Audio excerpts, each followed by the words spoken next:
92. 3 priests fight fiercely at Green Dragon Mountain. 4 stars help to capture rhinoceros fiends. We were telling you about the great sage Sun, who trod the wind and mounted the clouds with his 2 brothers and headed toward the northeast. Soon they arrived at the entrance to the mysterious flower cave in the Green Dragon Mountain. As soon as they had dropped down from the clouds, 8 Rules wanted to tear down the doors with his rake. "Wait a moment," said Pilgrim. "Let me go in and find out whether Master is dead or alive. Then we can do battle with them. These doors are tightly shut," said Sha Monk. "How can you get in?" "With my magic power, of course," replied Pilgrim. "Dear great sage." Putting away his rod, he made the magic sign with his fingers and recited a spell, crying, "Change." At once he changed into a little firefly, truly quick and agile. Look at him. Wings stretched, he soars like a comet. Grasses decayed become fireflies. One should not take lightly such magic change. His is a nature that endures. Flying near the stone door to look through the drafty crack on one side. With one leap he reaches the quiet yard to spy on the demon's conduct. He flew inside and immediately found several buffalo sprawling all over the place. Snoring thunderously, they were all fast asleep. Even when he reached the center hall, he did not come across any activity. The doors on all sides were closed, and he had no idea where the 3 monster spirits were sleeping. Passing through the hall, he headed for the rear, his tail glowing, and he heard the sound of weeping. There he discovered the Tang monk, who had been chained to a pillar in a back room. As Pilgrim flew quietly up to him, he heard his master sob out. "Since leaving Chang'an over 10 years ago, mountains and streams I've passed in bitter woe. Happy to find one gala in the west. To reach at gold level the lantern fest. I cannot discern the lamp's false Buddha forms. For tribulations are my poor life's norms. If my good pupils come in strong pursuit, let their heroic powers soon bear fruit." On hearing this, Pilgrim was filled with delight and at once spread his wings to fly in front of his master. "Ah," said the Tang monk, wiping away his tears. "The West is truly different. This is only the first month, a time when most insects are just beginning to stir. How can there be fireflies already?" Unable to contain himself, Pilgrim called out, "Master, I'm here." "Wukong?" said the Tang monk, delighted. "I was just saying, how can there be fireflies in the first month? So, it's you." "Oh master," said Pilgrim as he changed back to his original form. "Because you could not distinguish the true from the specious, you have caused such delay in your journey and wasted so much effort. I shouted at you repeatedly, trying to tell you that these were not good people, but you were already making your bows. Those fiends were allowed to dim the lamps, steal the specially blended fragrant oil, and even kidnap you. I instructed 8 Rules and Sha Monk to remain in the monastery to guard our belongings. I myself followed the scent of the wind here. I didn't know, of course, the name of this region, but luckily the sentinels came to report that this was the mysterious flower cave of the Green Dragon Mountain. Yesterday I fought with those fiends until nightfall and then went back to tell my younger brothers what had happened. We didn't sleep, but we all came here instead. Fearing that it's not easy to do battle deep in the night, and not knowing either how Master is faring, I used transformation to get in here to do a bit of detection." Highly pleased, the Tang monk said, "So, 8 Rules and Sha Monk are outside?" "Yes, they are," replied Pilgrim. Just now Old Monkey saw that all the monster spirits had fallen asleep.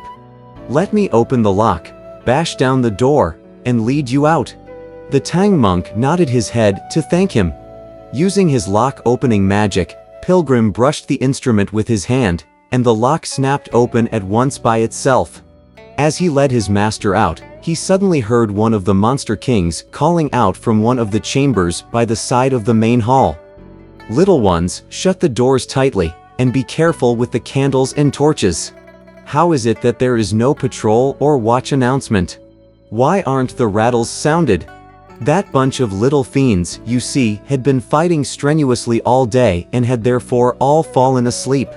They were awakened only by these words of the old monster. When the rattle sounded, some of them picked up their weapons, struck up a gong, and headed for the rear. They ran smack into both master and disciple. "My good monk!" shouted the little monsters in unison. "You may have twisted open the lock, but where do you think you're going?" Without permitting further explanation, Pilgrim whipped out his rod, which, with one sweep, attained the thickness of a rice bowl. He struck, and immediately slew 2 of them with one blow. The rest of the little monsters abandoned their weapons and dashed back to the center hall. Hammering on the door of the bedroom, they shouted, "Great kings! It's bad! It's bad! The hairy-faced monk has killed right in our house!" Scrambling to their feet when they heard this, the 3 fiends cried, "Seize him! Seize him!" So terrified was the Tang monk that his arms and legs turned numb. Unable to care for his master any longer, Pilgrim wielded his rod and charged ahead. Those little monsters were in no way able to block him or stop him. He struck down a few here, pushed over several there, and escaped after smashing through several doors. "Brothers, where are you?" he cried as he emerged. With upraised rake and staff, 8 rules and Sha monk were waiting. "Elder brother," they said, "how are things?" Thereupon Pilgrim gave a thorough account of what had taken place after he had entered the cave through transformation, how he had freed his master and begun to slip out when the monsters discovered them, and how he had to leave his master behind and fight his way out. We shall leave them for the moment. The monster kings, having captured again the Tang monk, had him chained as before. Gripping their cutlass and axe, with torches ablaze, they asked, "How did you open the lock? How did that monkey get in here? Confess at once, and we'll spare your life. If you don't, we'll carve you in 2. Trembling all over, the Tang monk fell on his knees and said, "Father Great Kings, my disciple Sun Wukong knows 72 ways of transformation. Just now he changed into a little firefly and flew in here to try to rescue me. We didn't expect to wake up the Great Kings or to run into the little Great Kings. Not knowing any better, my disciple wounded 2 of them. When they all shouted with upraised weapons and lighted torches, he abandoned me and ran out." Laughing uproariously, the 3 monster kings said, "It's a good thing we woke up. We haven't let you escape."